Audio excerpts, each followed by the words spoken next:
The truth about Max Verstappen's 2026 gamble nobody's talking about. Before you scroll past this, you need to hear what's actually happening at Red Bull.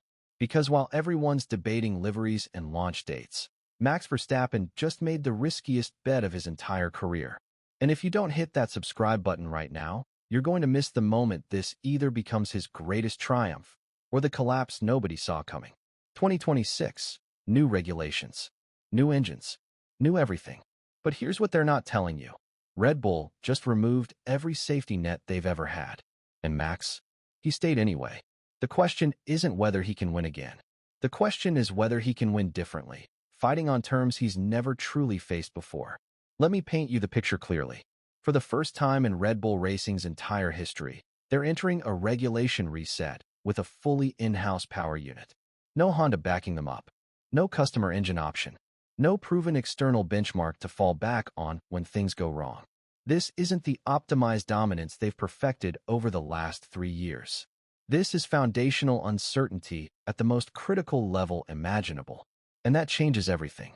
Because when you design your own engine and chassis as one integrated system, there's nowhere to hide anymore. If the power unit underperforms, the chassis can't mask it. If cooling issues arise, there's no external supplier to blame. If development stalls, the feedback loop stays internal. Every weakness becomes exposed. Every flaw gets amplified. Every mistake compounds. Success demands excellence across every single discipline, simultaneously. But here's where it gets interesting. Max Verstappen has an exit clause in his contract. For the first time ever, most people read that as he's planning to leave. They're wrong. That clause isn't about escape. It's about acknowledgement. Red Bull has structurally encoded risk into their relationship with Max. And instead of running from it, he leaned in. Now, you'd think this sounds like madness, right?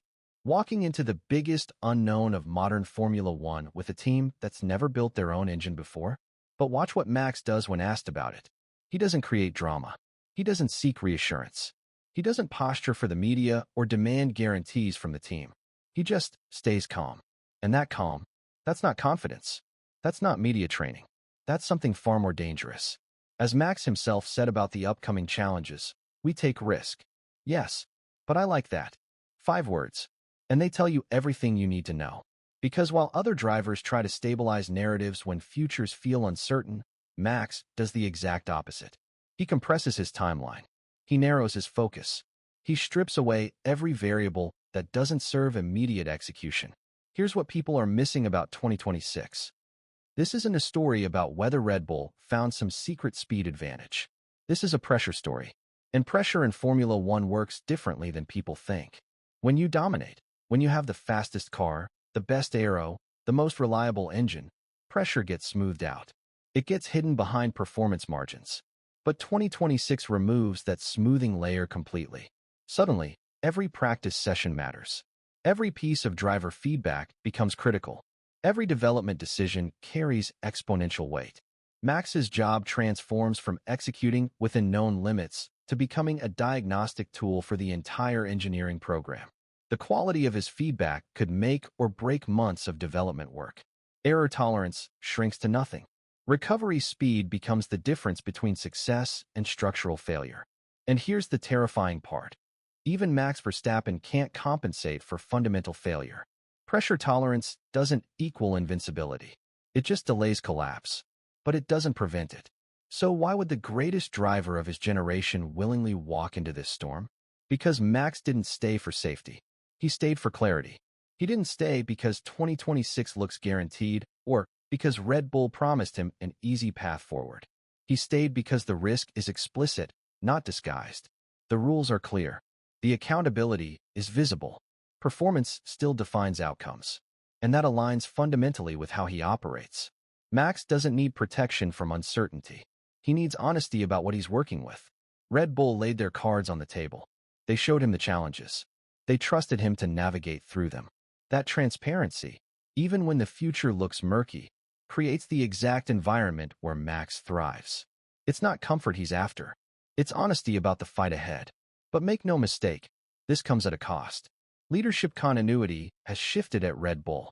Technical hierarchy has been reshaped.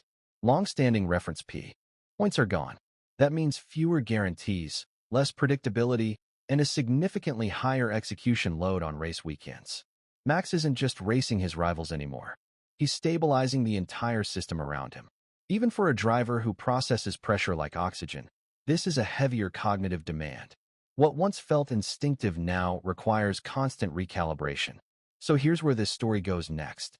3 scenarios, 3 futures, 3 possible endings to Red Bull's most dangerous gamble. Scenario 1. Red Bull's integration works. The power unit delivers. The development pace accelerates through 2026.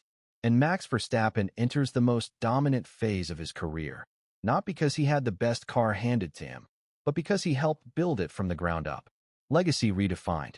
Doubters silenced. History rewritten. Scenario 2. The power unit struggles early. Performance gaps emerge. Red Bull falls behind Mercedes, Ferrari, maybe even McLaren. And for the first time in years, we see Max Verstappen fighting in the midfield, driving on pure skill with no technological advantage. That's when we find out what he's really made of. Not when he's untouchable, when he's vulnerable. Scenario 3. The instability breaks the system entirely. Early deficits compound. Development bottlenecks emerge. And that exit clause? It gets activated. Max walks. Red Bull rebuilds without him. And Formula One enters the most unpredictable era in decades. Because the one constant, the one driver who seemed unmovable, finally moved. But here's what keeps me up at night. What if 2026 doesn't reveal whether Max is fast enough? What if it reveals whether he's adaptable enough? Whether he can lead when there's no safety net beneath him? Because dominance hides weaknesses. It masks limits. It creates the illusion of invincibility. And 2026 removes all of that. For the first time in years, Max Verstappen will be fully visible, fully exposed. Not because he's less talented, but because pressure finally has nowhere else to go. So here's my question for you. Is Max Verstappen calm heading into 2026 because he knows something we don't? Or is he calm because uncertainty doesn't change his operating mode?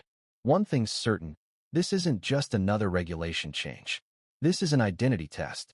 And the moment the lights go out in Australia 2026, we're all about to find out whether Red Bull's gamble was genius or the beginning of the end. If you made it this far, you already know this season's not just about speed anymore. It's about survival. So tell me in the comments, does Max thrive in chaos, or does 2026 finally expose his limits?